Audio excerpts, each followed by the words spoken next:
again with another video, and today we're going to talk a wee bit more about Pixie. I've decided that I'm going to cut this short and make it short and sweet because I think if I talked about her from being a puppy to now, we would be here for a very long time. So I've cut it down to about 8 points so far, and I think I could do another video probably on other points and other facts about her, but for now I've cut it down to 8 just to, keep the length of the video kind of short. Somebody's tired. So Pixie is a Shih Tzu and she is 1 year and 9 months old. We got her in December 2013 via breeder, just 2 weeks before Christmas. Would you get that tongue away? 2 weeks before Christmas, and it was Jamie that had came up with the name Pixie from the puppy picture that we got from the breeder.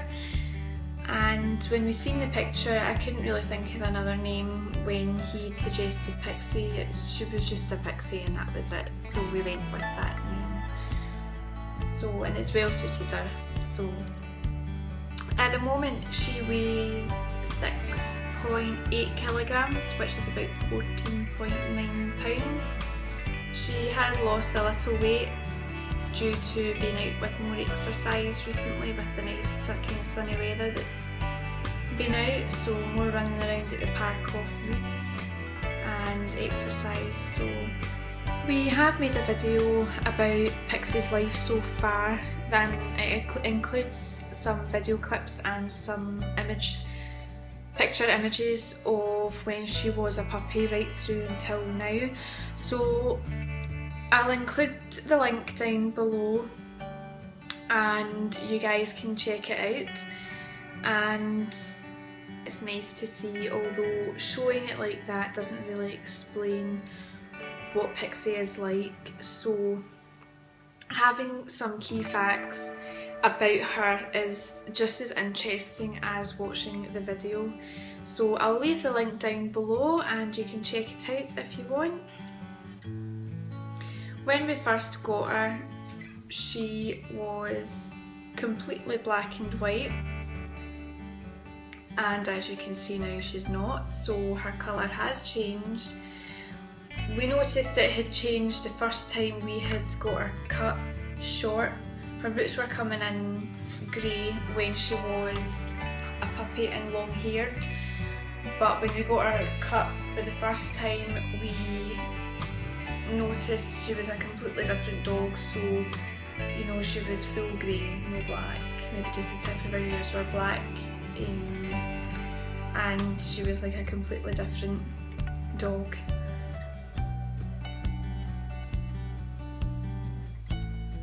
When she was a puppy, there had been a few incidents. We started leaving her out of the crate to free roam from 6 months onwards. Right, Pixie, come on. From 6 months onwards, and we got off to a good start. We would maybe leave her in the house for half an hour a couple of times and then increase it to an hour, maybe when we were at the shops.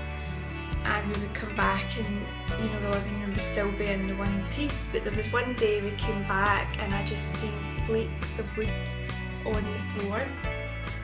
So obviously having a wooden desk, it was a different desk to this, but it was a corner desk. She had bitten the wood off of one of the back shelves. So we came home to a mess basically, her eating wood, bits of shattered wood across the floor. So that was not good. We ended up getting a chew stopper spray for wooden things. I think it was when she was teething. So we got her more chew toys, to stop her from chewing, and that helped her. That's the only really thing she's chewed. She's not chewed anything else. She's been really good that way. We had another incident where she, again, was a puppy. I think she was just over 6 months old. Where are you going? Stay here. Sit. Good girl. Wait. She was just about 6 months old, and I had left the room for short periods of time and left her in it just to see how she would get on free roaming. And underneath the couch we had old puppy pads in their packets that we were keeping spare just in case we had any accidents, and they were kept in plastic bags. So I came in one day and I must have been out the room for about half an hour at least, and I came in and I couldn't find her, and I'm shouting, "Pixie, Pixie, where are you?" And I just hear kind of ruffling, and I'm thinking, oh, maybe she's fell down behind the couch. But I looked underneath and lo and behold, she was there, and there was puppy pad bits sticking in her moustache and plastic bag bits everywhere. So I brought everything out from under the couch and I added up the bits of plastic bag, and there was a big part of it missing, and I'm thinking, did I put this in here whole, or did I put it in with a bit missing out of it? I panicked a bit, so I phoned the vet and I read up online first about dogs swallowing plastic objects and plastic bags, and it did say that it could pass through normally, or it could struggle and cause a blockage and lead to future problems, expensive problems. So I decided to phone the vet. They asked when this happened, and it was still within the half hour, so they said just to bring her in and they'll try and make her sick, because it had been half an hour, it hadn't had enough time to pass through to the intestines. So we took her in and they made her vomit, and she did bring up a large amount of the bag. I think there was 2 pieces, the nurse said she had brought up, and the bill at the end was £90. So lesson learned, I don't leave any poly bags or anything lying around. If a toy looks as if it's chewable and it could come off or they could eat a part, it goes in the bin. It's non-playable, and I wouldn't want to go through that again, because it wasn't nice for her and it certainly wasn't nice for my bank card. So lesson learned there, and she learned her lesson as well. I think she learned her lesson as well, so you live and learn. Another point for her is she sits on the windowsill looking out onto the park. I'll just show you here. That's her window and the windowsill. So she'll jump up onto the couch, and then she'll jump up onto the windowsill, and she will sit there and stalk the dogs in the park. So it's a clear view when it's autumn time and there's no leaves on the trees. You can get a really, really good view of the park, and any dog that's in the park will know all about it, because she'll go off her head and start barking like mad. She does, I think she hears a dog in the park just now. She does have a friend in the park who goes by the name of Charlie, and she knows this name very well, and usually when we go, "Where's Charlie? Where's Charlie?"